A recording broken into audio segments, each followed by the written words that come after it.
rounded spine and they sacral sit. Lazy boy. Yes, they look like a couch. Literally. When they stand up, they're like the shape of their couch. So it's very hard when you're sitting like this. And you say, okay, let's stand up. Yeah. And then, so that's why they want to grab and pull. Because their weight's too far back. They feel that they're too far back, so let me just pull myself up. Okay? So that's when you have to start working on posture and trying to get them out of that posterior tilt. Because that automatically makes it more easier to weight shift forward, which is the missing component. There are multiple phases. There are two phases that you need to understand for sit to stand. You have the flexion, momentum stage, and then the extension phase. Okay, so you can actually work on those components separately. Okay, so the first thing that you can do is work on just the tilting. Okay, and you can start with pelvic tilting supine, and then work on sitting, even well.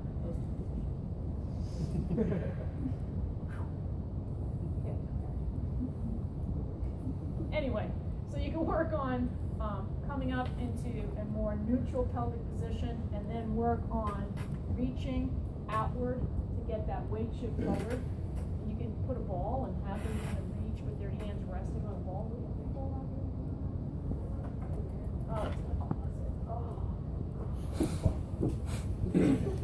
Oh, it is. It's so far. When does it last?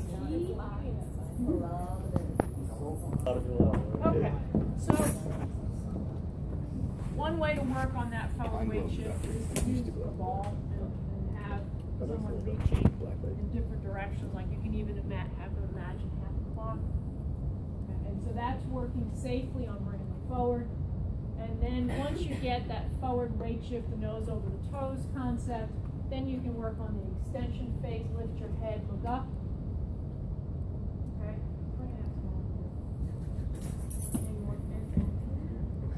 Oh, I'll take that. Oh, you were going to use it again. Okay, so once I have that flexion component, so I feel like, okay, his nose over his toes. Then I can work on the extension bone, so you're going to look up at the ceiling and then stand up. Of course, gate built tall.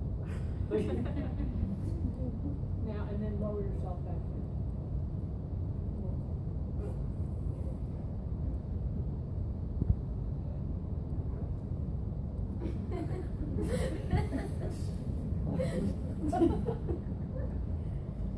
And so sometimes what I'll do with people is I'll have them come up, stop, turn, now go back down, now go back up, back down. Oh, and back up. He looks like a little kid.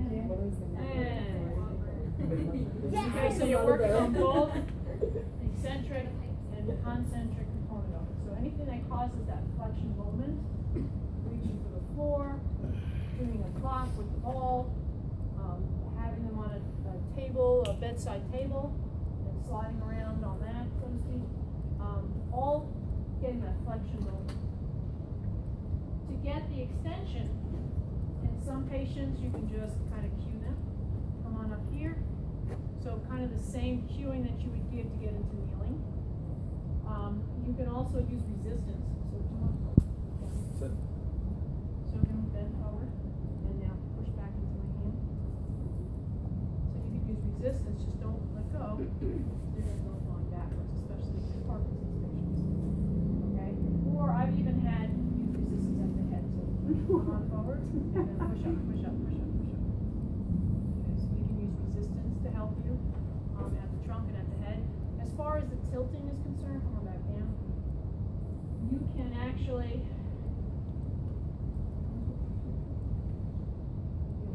This way. no, not the anterior. This way. That's it. What? That's as far as you go. Sorry. I'm sorry. I can't. This is it. Wow. This? I can't do it. Oh yeah. No wonder. Good Lord. What do I have to do? More pelvic tilt? You can do a posterior tilt.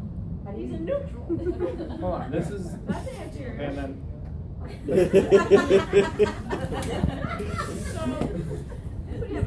posterior tilt because I can't even. he can't even do it. This is uncomfortable. Stand up that way. Somebody else come up here. Oh, there she is. I can't do it.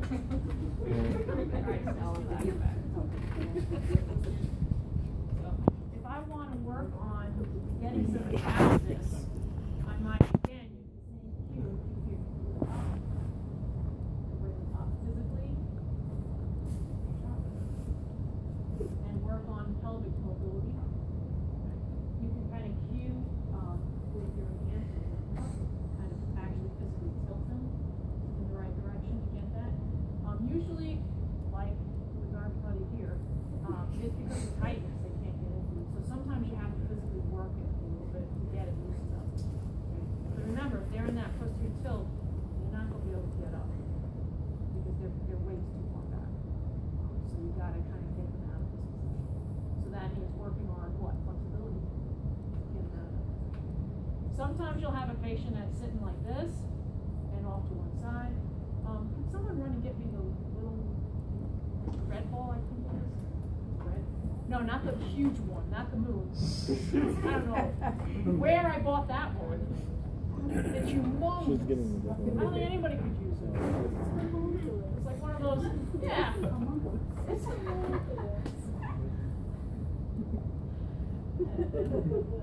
Alright, so now I can work. I can kind of get behind the person, and I can, if there's kind of shortening on one side, I can kind of work on getting them up in this position and kind of maintain that tilt, and at the same time, I can work on equalizing the trunks. What happens is when a baby moves, learns to move, initially it's very gross. They tend to shorten on the side that they're weight bearing. When they start to mature, they develop a more mature pattern, which is lengthening on the side that they're weight bearing. So when I shift my weight here, I lengthen. When I shift my weight here, I lengthen, which is in essence what we're doing with the handling exercise. Trying to lengthen the side that's weight bearing, shorten the side that's going to move. So for a stroke patient, they tend to go to that flaccid, immature pattern, and they sink on the side that they're really kind of weight bearing to. So I want to teach them and activate the muscles to lengthen when they're weight bearing on that side. So this is a kind of nice way to do that and work on the weight shifting at the same time. So 2 phases of sit to stand: the flexion momentum phase and then the extension phase. You're going to need to be able to look at someone and be able to say, from watching them or from what my description is, oh, they're having problems with the flexion momentum phase, or they're having problems with the extension component of the sit to stand. And then what can I work on to help them? For the flexion momentum phase, it's about getting their weight forward, nose over your toes. So any activity that encourages that is correct. For the extension phase, it's going to be strengthening in the lower extremities, lifting the head up, and extending through the knees and the hips. So anything that works on those components would be correct. If I tell you on a practical that someone is having problems with the extension component of sit to stand, give me an exercise to work on it. That's what I'm looking for. So don't give me reaching. You understand? If I say the same thing on a written exam, again, that's what I'm looking for. I'm telling you what phase, so you just need to know what that looks like. Okay. That's just lifting their head, For the extension, it's once they get the weight shift forward, it's about strengthening through the trunk and the extensors, lifting the head and through the lower extremity extensors. Okay. Hip and knee. So you could tell me bridging, and that would be correct. But if you tell me reaching forward, that would be incorrect, right? Even though it's still working on sit to stand, but not the right phase of sit to stand. Okay, and you will have patients that can't weight shift forward, and then you'll have patients who are weak and can't get themselves up. And you'll have patients that have both. Okay, so you just need to know, okay, this is this phase of it, this is what I need to work on. This is this phase of it, this is what I need to work on. If you just keep banging away. Stand up, stand up, stand up. It's not going to work. You have to break down where the problem is. Okay? So I want you all to try and sit on this table. We'll take a little rotation and sit with a posterior tilt, and just get yourself into a good position. Then try and stand up and see how hard it is. Think about your older patients that you saw over this last week. You might have had those issues.